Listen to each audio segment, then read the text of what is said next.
Christian, third successive win. That's a side that's turning the corner, isn't it?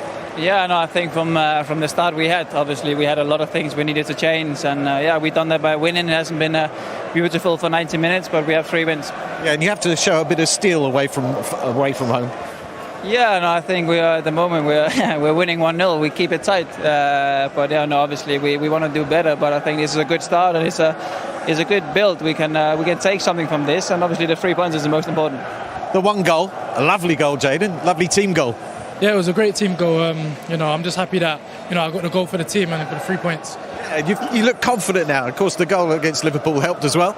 Yeah, obviously doing pre-season with the team. My first pre-season, obviously last year I missed pre-season, so I got to know the players a lot more, and we worked on a few stuff, and yeah, I'm getting more comfortable. Yeah, and in terms of this side knitting together, but in the first half you pretty much dominated. Do you think you should have killed the game off maybe? Yeah, I think so. I think it's similar to Southampton. I mean, we did very well until we scored, and then we have to keep momentum. We have to kill the game early, obviously. Otherwise, it's going to be a tight game until the end, like today. Table's looking a little bit better, Jadon. You're up into 5th now. Yeah, we hoped to start the season with 2 wins, but obviously, that woke us up, and happy that we got the 3rd win today. Yeah, making progress. A big game at the weekend now. Another one, Arsenal. Yeah, I mean, from now on they just keep coming every Thursday, Sunday from now until after the World Cup. So I mean, yeah, we're looking good. I mean, we're getting the points, so we're getting the base of what we need to do. But obviously, it's going to be a tight schedule, but a lot of fun games in between. Congratulations, gentlemen. Thank you. Yeah, indeed, an important game for them coming up on Sunday. A real proper test up against the current leaders in the Premier League, Arsenal. Robbie, let's talk about Leicester then this evening. Where do we begin? They weren't a threat at all, were they, going forward? That would be the worry for Brendan Rodgers. If you look at the side, Johnny Evans, was he 34 now? At the back, the spine of the team, and Jamie Vardy's 35 up top. It's a huge worry. Maddison, 1 free kick, but they haven't threatened David De Gea at all. Justin with a chance at the end. But I just don't think they got to grip. They didn't affect the games. Individuals didn't win any battles on the pitch. But what is happening here then? This is a team that finished 8th in the Premier League last season. This is a team that have been in the top half of the last 5 Premier League seasons. This is the same team from last season. Fofana was injured a lot of last season. But Jake, I think it goes back to the point we've heard a lot of managers and a lot of us as players, you talk about transfer windows and you think new players coming in gives you that impetus, gives you that little bit of it generates a feeling and changing where, I've got to prove myself and show that player, and that extra competition comes in again. They haven't got that here. They're sitting on the same players, really. They understand that the dynamics of the football club have changed. The purse strings have been pulled. So that there's automatically going to be a little bit of negativity that creeps in. Again, it's up to Brendan and his staff to kind of change that now. And I think he was right in what he says. I think it's a big moment now. The window's shut. Yeah. Expectation levels, there's none of them now. We've got what we've got to work with it now. And I think that they've got to change that mindset now once this window's closed tonight. I was doing a bit of maths during the game, which is always dangerous for me. But the squad are not old. The average age tonight of the starting 11 was 26. Interestingly, though, on average, those players have been here almost 5 years each. So this is not a new squad by any stretch. Is that a factor that for 5 years they've been at the same club? Oh, possibly, but I just think that, if you're looking at the bench, how many players who started the game tonight would think they're going to play every single week? And that's what Rio's going to the point where any change room, we've all been in change rooms, some better than others. I was probably the worst one out of these two. But again, even players when... No one disagreed with that. Yeah. But when, even in any dressing room, if a player comes in, you're thinking, right, so Dewsbury Hall has worked hard to get into the team. Who's going to... Now, Dewsbury Hall might be thinking that I'm going to play every week here. Who's pushing Dewsbury Hall? Who's pushing the next player? So I'm not saying that against Dewsbury Hall because he deserves to be in the team, doesn't he? And he's been fantastic. I thought he was Leicester's best player tonight. But who's pushing the players in the side? So does Vardy think, well, I'm going to play every week? Maddison, when he's fit, am I going to play every week? So that's why I think Brendan Rodgers needed to add players in the... I think the word that best explains it is there's a bit of a stoutness here. Yeah. It's stout. Yeah, it's flat. It yeah. feels flat. It feels Crowd were stale. The flat. crowd as well, they feel it. And they need to help generate the atmosphere, but the players need to kind of bring that as well. And there wasn't enough today on the pitch that excited this crowd until probably like the last 2 or 3 minutes. And that just isn't good enough. Yeah, and obviously you can't be here because you're watching this at home, but actually in the programme notes, the chairman makes the point that after a few years of spending, they are now pulling in the purse strings. They have to make sure that they deal with the fair play situation, financial fair play, and for that reason, Leicester, as you've seen, have not gone heavy this year. In fact, Wesley Fofana leaving for 70 million is the big bit of business at this football club, and it leaves them at the bottom of the Premier League table after these midweek matches. We've had some cracking games actually the last couple of nights, haven't we? A brilliant result for Southampton against Chelsea. They were delighted with that on Tuesday, and then we saw a stunning hat-trick from Erling Haaland, back-to-back Premier League hat-tricks for him, and a very late show from Liverpool against Newcastle United. This one rounds off, though, what's happened over the midweek. Manchester United with another away win, another 1-0 win. And as Rio was telling us earlier, those are games that he thinks they would have lost last season, not this season.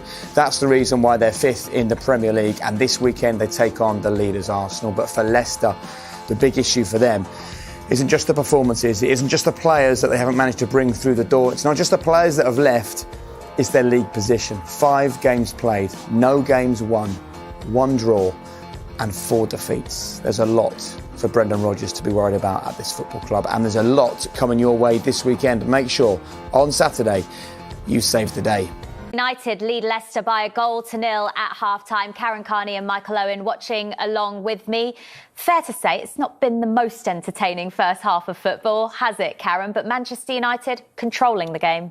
It's been really scrappy, like first balls, second balls. I think Man United's performance has been similar to that of Southampton, where they've done what they needed to do, defended in the right areas, played out when they needed to and gone long when they needed to. But it's been quite scrappy, but they'll be pleased with clean sheet and getting that goal. Have Manchester United looked fairly comfortable to you in that first half? Yeah, I think that they look quite comfortable defensively now. I think Manchester United almost gone back to basics. After the first couple of games of the season when it was just horrific, they've gone right back to basics. Play when we can, but we'll go long if we have to. They're defending ruggedly now.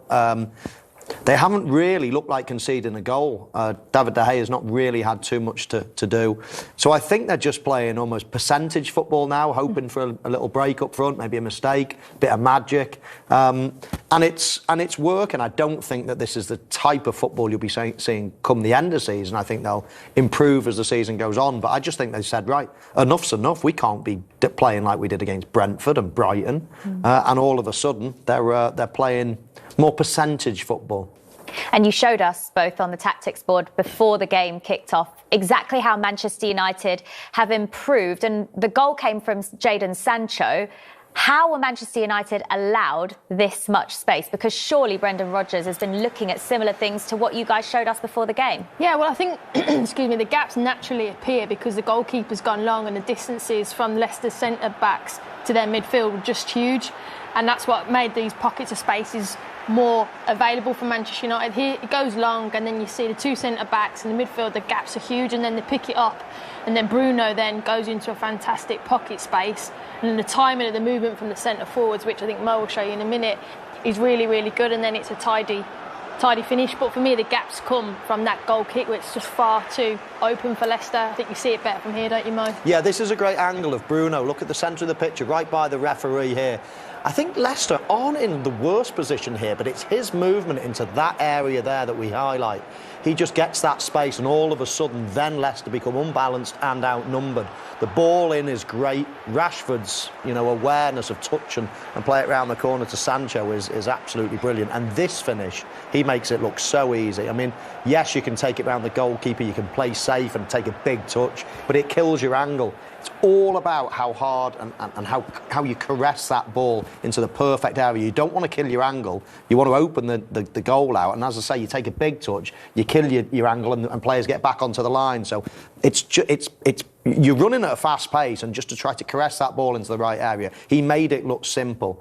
But Manchester United really worked that well. But I thought that Bruno was the one that sort of instigated it with his little drift into that wide area. Yeah, it's giving Bruno Fernandes, a man who's in good form right now, that much space. You know you're going to get punished for it. Yeah, I think with the pace of the front three that they're with and the gaps, that's perfect for number 10. I think when they stretch the play or gaps like that, then he can go and find those spaces. The most intelligent number 10s just go and roam into areas. And I think with that goal, I think it's just naturally saw the fullbacks out. I'm just going to ghost in there. I see the fullback might play in. It's a bit of a risk, comes to him.